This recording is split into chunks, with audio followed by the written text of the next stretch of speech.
বারে বারে ব্যর্থ মানে পিছিয়ে যাওয়া নয়, ধৈর্য যারা রাখতে পারে তারাই সফল হয়। নিজের জন্য এগিয়ে চলো, কিসের মতামত? একটা রাস্তা বন্ধ হলে খোলা হাজার পথ। হ্যালো এভরিওয়ান, আসসালামু আলাইকুম। নাহার মির্জা ব্লগ থেকে আপনাদের সবাইকে স্বাগত। সবাই কেমন আছেন? আশা করছি আল্লাহর রহমতে সুস্থ আছেন, ভালো আছেন। আলহামদুলিল্লাহ, আমরাও ভালো আছি। আরও একটি নতুন ভিডিও দেখার জন্য আপনাদের সবাইকে আমন্ত্রণ জানাচ্ছি। আশা করছি আমার আজকের ভিডিওটি আপনাদের খুব ভালো লাগবে। এই তো সকাল সকাল আজকে নাস্তা করে নিলাম, বাচ্চাদের সবাইকে খাইয়ে দিলাম, এখন অবশেষে আমিও খেয়ে নিলাম। আর সব কিছু তৈরি করে এখন আজকে দুপুরে রান্না হবে প্লেন পোলাও আর হলো মুরগির রোস্ট। তো এখন এই তো চালগুলো ভালো করে ভেজে নিচ্ছি, যত সুন্দর করে ভেজে নেওয়া যায় ঠিক তেমন করি। আর এই চুলায় বসিয়ে দিয়েছি মুরগির রোস্ট, আর এখানে ভাজা হয়ে গেছে। পরিমাণ মতন পানি দিয়ে আমি সুন্দর করে চালটা ভালো করে ফুটিয়ে নিব। তো এই তো ভালো করে, আর একটু লবণ কম হয়েছিল তো আমি লবণটা টেস্ট করে দিয়ে দিলাম। আর এখানে 5-10টার মতন ভালো করে কাঁচামরিচ দিয়ে দিলাম এবং সেটা ঢেকে দিলাম। আর এই তো এই চুলায় বসিয়ে দিয়েছি চিকেন রোস্টটা। তো এখন ভালো করে আর এই তো এখানে এই তো ফুটে এসেছে। এখন এটা আস্তে আস্তে ঢেকে দিয়ে দিব, নিজে নিজে সুন্দর করে। এই তো হয়ে গেল।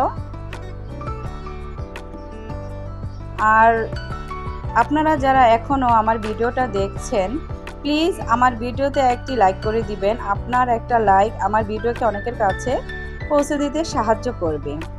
আর খুব বেশি ভালো লেগে থাকলে তাহলে আমার ভিডিও চ্যানেলটি সাবস্ক্রাইব করে দিবেন। সাবস্ক্রাইব করে পাশে থাকা বেল বাটন অপশনটিকে প্রেস করে দিবেন, যাতে করে আমি কোনো ভিডিও ছাড়লে সাথে সাথে আপনাদের কাছে নোটিফিকেশন চলে যায়। আর যারা অলরেডি করে দিয়েছেন তাদের সবাইকে অসংখ্য ধন্যবাদ। আর এই তো চিকেন রোস্টার জন্য আমি ভালো করে পেঁয়াজটা ভাজা ভাজা করে নিয়েছি, বাদামি কালার করে নিয়েছি।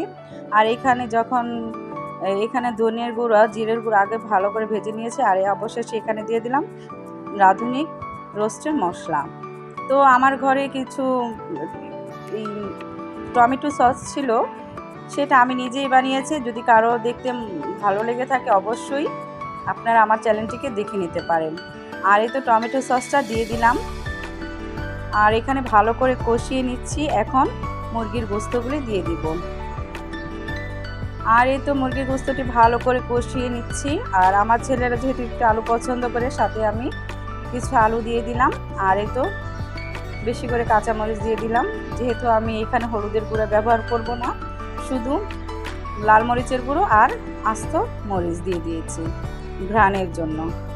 এই তো আমার রান্নাটা প্রায় শেষ পর্যায়ে অফ ক্যামেরায় করে নিয়েছি। একদম মাখা মাখা করে আমি যেহেতু রান্নাটা করব, আমার রান্নাটা অবশেষে হয়ে গিয়েছে। তো এখন ভালো করে একটু শুকনো শুকনো করে নামিয়ে নিব। এই তো আলহামদুলিল্লাহ হয়ে গেছে।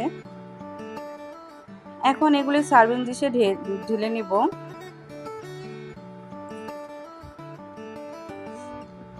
এই তো মাশাআল্লাহ, এত খেতে সুস্বাদু হয়েছিল। তো এগুলি কালকের শুক্রবারের ভিডিও ছিল, যেহেতু একটু সময় লাগে আমার ভিডিও এডিটিং করতে। তো এই তো আমার রান্নাটা হয়ে গেছে। যারা ভিডিওটা দেখছেন অবশ্যই লাইক কমেন্ট শেয়ার করবেন। আপনাদের সবাইকে এতটুকুই বললাম, আপনাদের ছোট বোন বলেন, বড় বোন বলেন, যেই বলেন, আপনাদের কাছে আমার এতটুকু রিকোয়েস্ট যে সবাই একটা লাইক দিয়ে পাশে থাকবেন। আর আপনারাও ভালো থাকবেন, সুস্থ থাকবেন, সবসময় এই কামনা করি। এই তো এখন পোলাওটাও বেড়ে নিচ্ছি। আমাদের আজকের দুপুরের খাবার এটাই। তো আলহামদুলিল্লাহ, আল্লাহ শুকরিয়া, যখন যে অবস্থায় রাখে তাদেরকে আমাদের সবাইকে এটাই মেনে নিতে হবে। ইনশাল্লাহ আমরা এভাবেই দিন দিন সময়গুলি নিয়ে যাব। তো এখানে যারা আছেন সবাইকে একটি কথা বলি সব সময়। আর এই তো আমার বাচ্চারা যেহেতু মাদ্রাসাতে পড়ে, ওরা এখন জুমা নামাজ পড়ে এসেছে, তাদেরকে খাবার দিয়ে দিলাম। এই তো আমার পরিবারকে খাবার দিয়ে অবশ্যই তাদের খাওয়া দাওয়া শেষ করি, আমিও কিছু খেয়ে নিব। আলহামদুলিল্লাহ, আল্লাহ শুকরিয়া, আল্লাহর কাছে লাখো কোটি শুকরিয়া যে আল্লাহ আমাদের যখন যে হালে রেখেছে সেই হালে আমরা থাকতে পারবো ইনশাল্লাহ। তো আমার যদি কথায় ভুল ত্রুটি হয়ে থাকে ক্ষমা সুন্দর দৃষ্টিতে দেখবেন। এই তো সবাইকে খাবার খাইয়ে এখন আমি নিজে বসলাম। যেহেতু ভিডিও একা হাতে করি তাই একটু করিয়ে নিচ্ছি। তো এখন আমার খাওয়া দাওয়ার পালা, আমিও খাবো। তো যদি ভালো লেগে থাকে সবাইকে বিদায় জানিয়ে এখানে বিদায় নিচ্ছি।